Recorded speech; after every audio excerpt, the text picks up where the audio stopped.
What was your general takeaway as you watched the Luna UST thing? Like, what was your general take in terms of watching it in real time? Yeah, so I mean, I'm not gonna lie. Like, I wasn't too familiar with the Luna mechanics before they added the Bitcoin reserves. I thought it was an interesting experiment.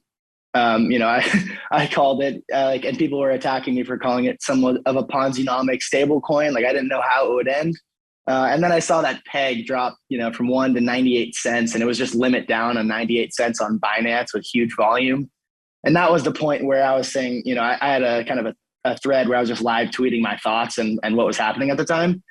And that's when I was like, oh wow, there's there's some problems. And then the peg broke and Luna was in collapse. And at the point where the stablecoin UST had a larger market cap than Luna, in my mind it was clear that a bank run was happening. And I joked about it going to zero. I didn't think it would legitimately go to zero right away. But a lot of smart people in the know, capitalized, and a lot of people unfortunately lost a lot. So it was a tough experience, but it was definitely something that was quite memorable.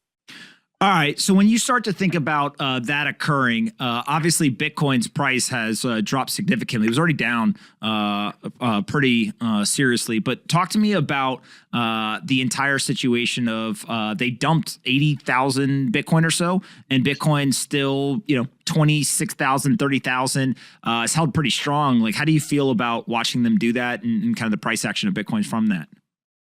Yeah, I mean, really interesting. I showed I think the second chart we have here today was showing just the spot volumes, right? So there's a couple kind of indicators or things that we look at. I mean, more than a couple, but in terms of Bitcoin bottoms, Bitcoin tops, we can see this sometimes in the on-chain data, but specifically when you're looking at like spot exchanges and just how much volume is, or just how many coins are changing hands, right? Like if you look at my four arrows here, right? They're all pretty significant kind of moments are in the price action in the Bitcoin cycle.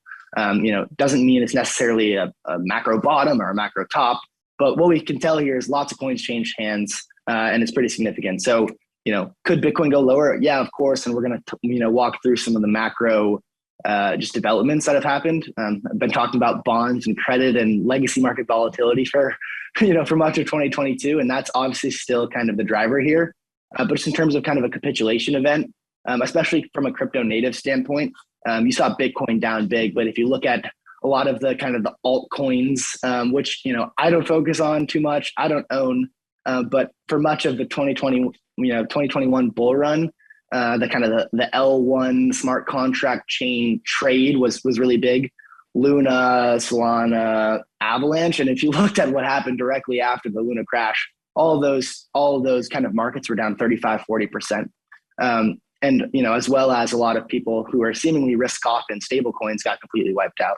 So there's somewhat of a crypto contagion event, and Bitcoin obviously took a hit, but in terms of everything else, it was the crypto safe haven, which is, somewhat crazy to think that despite it being down like 10, 12%.